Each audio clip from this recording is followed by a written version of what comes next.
Jagan CM అయ్యాక 5 సంక్రాంతి వచ్చాయి. ఎంతమందికి ఉద్యోగాలు ఇచ్చారని ప్రశ్నించారు. ఒక్క జాబ్ క్యాలెండర్ అయినా వచ్చిందా అని నిలదీశారు. పూర్తి మద్యపానం నిషేధమన్నారు. ఏమైంది అని విమర్శించారు. అవునా, ఓట్లేసి వెళ్ళిపోయాక మళ్ళీ ఒక్కసారైనా కనిపించారా? రాజోలి ప్రాజెక్ట్ ఏమైంది? జగన్మోహన్ రెడ్డి గారు కట్టానన్నాడు కదా, శంకుస్థాపన చేశారు కదా. రాజశేఖర రెడ్డి గారు ఉంటే ఈ పాటికి పూర్తయిపోవు కదా. అయిందన్నా రాజోలి ప్రాజెక్టు జగన్మోహన్ రెడ్డి గారు కట్టాడా? మీ ఎమ్మెల్యే కొట్లాడి కట్టించాడా? కట్టలేదు.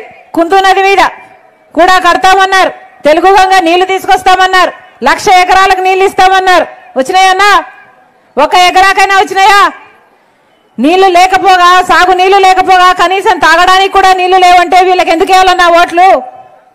ఎందుకు వేయాలి వీళ్ళకి ఓట్లు? పోనీ ఇంకోవైపు తెలుగుదేశం పార్టీ ఉంది. పోనీ వాళ్లకు ఓట్లు వేద్దామా అంటే వాళ్ళు మాత్రం ఏం చేశారన్నా? ప్రత్యేక హోదా, మనకు ప్రత్యేక హోదా 10 సంవత్సరాల కింద రావాల్సింది. చంద్రబాబు గారు 5 సంవత్సరాలు ముఖ్యమంత్రిగా ఉన్నారు. ఇప్పుడు 5 సంవత్సరాలు జగన్మోహన్ రెడ్డి గారు ముఖ్యమంత్రిగా ఉన్నారు. 10 సంవత్సరాలలో ముఖ్యమంత్రి హోదాలలో ఒక్కరైనా ప్రత్యేక హోదా కోసం నిజమైన పోరాటం చేశారన్నా? మరి ప్రత్యేక హోదా ఎప్పుడు రావాలి? ఎట్లా రావాలి? బీజేపీ పార్టీ ఏమో మనకు ప్రత్యేక హోదా ఇవ్వదు, మనకు పోలవరం ప్రాజెక్ట్ ఇవ్వదు, చిన్న ప్రాజెక్టులు పెద్ద ప్రాజెక్టులు కట్టుకోవడానికి డబ్బులు ఇవ్వదు, కడపలో స్టీల్ ఫ్యాక్టరీ చేసుకోవడానికి కూడా బీజేపీ పార్టీ డబ్బులు ఇవ్వదు, కనీసం ఒక రాజధాని కట్టుకోవడానికి కూడా బీజేపీ పార్టీ డబ్బులు ఇవ్వదు. అయినా అదే బీజేపీ పార్టీతో పొత్తులు పెట్టుకున్నాడు చంద్రబాబు గారు. అదే బీజేపీ పార్టీకి తొత్తయ్యాడు జగన్మోహన్ రెడ్డి గారు. పులివెందల పులి అంటారు కదనా, మరి జగన్మోహన్ రెడ్డి గారు బీజేపీకి మోడీ ముందు పిల్లిలాగా ఎందుకు వ్యవహరిస్తున్నట్టు? స్వప్రయోజనాల కోసం మన ప్రజల ప్రయోజనాలు, మన బిడ్డల భవిష్యత్తును మొత్తం అన్ని తాకట్టు పెట్టారే. మన కనీసం ప్రత్యేక హోదా వస్తే ఒక్కొక్క నియోజకవర్గంలో 50 నుంచి 100 కొత్త పరిశ్రమలు వస్తాయి. ఎంత అభివృద్ధి జరుగుతుంది, మన బిడ్డలకు ఎన్ని ఉద్యోగాలు వచ్చును? జరిగిందా అన్నా? ప్రత్యేక హోదా లేదు కదా, కనీసం ఒక రాజధాని అయినా ఉందా? మనకు ఒక రాజధాని అయినా వచ్చిందా అన్నా? అందరికీ అన్ని ఉన్నాయి కదా. బెంగళూరు ఉంది, చెన్నై ఉంది, హైదరాబాద్ ఉన్నాయి. మనకేముందన్నా? చేతిలో చిప్ ఉంది, అవునా?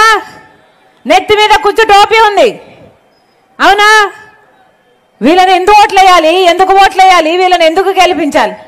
ప్రజల పక్షాన ఎప్పుడు నిలబడ్డారు? ప్రజల కోసం ఏం చేశారు? వాళ్ళ స్వప్రయోజనాల కోసం పొత్తులు పెట్టుకుంటున్నారు, బీజేపీతో తొత్తులయ్యారు తప్పితే మనకు ఒరిగిందేమిటి? అందుకే ఒక్కసారి ఆలోచన చేయండి అంటున్నాం. జగన్మోహన్ రెడ్డి గారు 3,000 కోట్లతో ధర స్థిరీకరణ నిధి ఏర్పాటు చేస్తాను, రైతుల కోసం ప్రతి సంవత్సరము పక్కన పెడతానన్నాడు. ఒక్క సంవత్సరమైనా రైతుల కోసం 3,000 కోట్ల రూపాయలు జగన్మోహన్ రెడ్డి గారు పక్కన పెట్టారా? 4,000 కోట్ల రూపాయలు పంట నష్టపోతే ప్రతి సంవత్సరము పంటకు నష్టపోయినందుకు పక్కన పెడతానన్నాడు. ఒక్క సంవత్సరమైనా పెట్టాడా? రైతును ఎట్లా చూసుకున్నాడన్నా రాజశేఖర రెడ్డి గారు? మరి ఆయన కొడుకైన జగన్మోహన్ రెడ్డి గారు రైతుల్ని తొక్కేస్తున్నాడు, అప్పుల పాలు చేస్తున్నాడు, పట్టించుకునేవాడే లేడు. ఈరోజు ఆత్మహత్యలు చేసుకుంటున్నారు రైతులు, మద్దతు ధర కూడా లేక. మరి ఇదేనా రాజశేఖర రెడ్డి గారి ఆశయాలను నిలబెట్టడం అంటే? జగన్మోహన్ రెడ్డి గారు ఏం చెప్పారు? ఇలాగే మైకు పట్టుకొని 5 సంవత్సరాల క్రితము సంక్రాంతి వచ్చినప్పుడల్లా జాబ్ క్యాలెండర్ వస్తుందన్నాడు.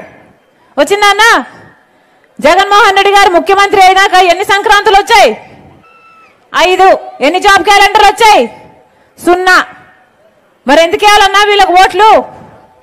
రాజశేఖర రెడ్డి గారు మాటిస్తే మాట తప్పని మనిషి. అదే జగన్మోహన్ రెడ్డి గారు పూర్తి మద్యపాన నిషేధం చేస్తానని చెప్పి మద్యపాన నిషేధం చేయకపోతే కనీసం మిమ్మల్ని వచ్చి ఓట్లు కూడా అడగనన్నాను జగన్మోహన్ రెడ్డి గారు. అయిందా మద్యపాన నిషేధం? మద్యపాన నిషేధం కాలేదు కదా. ఈరోజు సర్కారే, జగన్మోహన్ రెడ్డి గారి సర్కారే మద్యం అమ్ముతుంది. అది కూడా వాళ్ళు ఏం అమ్ముతే అదే తాగాలట. ప్రపంచంలో ఎక్కడా లేనివి ఇక్కడ అమ్ముతున్నారన్నా. భూమట, స్పెషల్ స్టేటస్ అట, 3 క్యాపిటల్ అట, డిఎస్సి అట. ఎక్కడైనా ఉన్నాయా ప్రపంచంలో ఇవి? ఎక్కడా లేవు. వీళ్ళు అమ్మిందే తాగాలి, వీళ్ళు ఎంతకు అమ్ముతే అంతకే కొనాలి. ఎక్కడ పద్ధతి? ఈ నాసి రకం మందు తాగి మన రాష్ట్రంలో 25% మంది ఎక్కువ చచ్చిపోతున్నారు. గుండె, లివరు, కిడ్నీలు చెడిపోయి. ఎవరు పట్టించుకుంటున్నారన్నా? మన రాష్ట్రంలో ఎక్కడ చూసినా మాఫియాలు జరుగుతున్నాయి. ఓ పక్క land mafia, sand mafia, liquor mafia.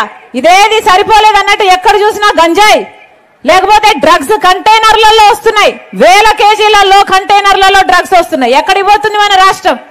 ఎందుకేయాలి వీళ్ళకు ఓట్లు? ఒకసారి ఆలోచన చేయండి.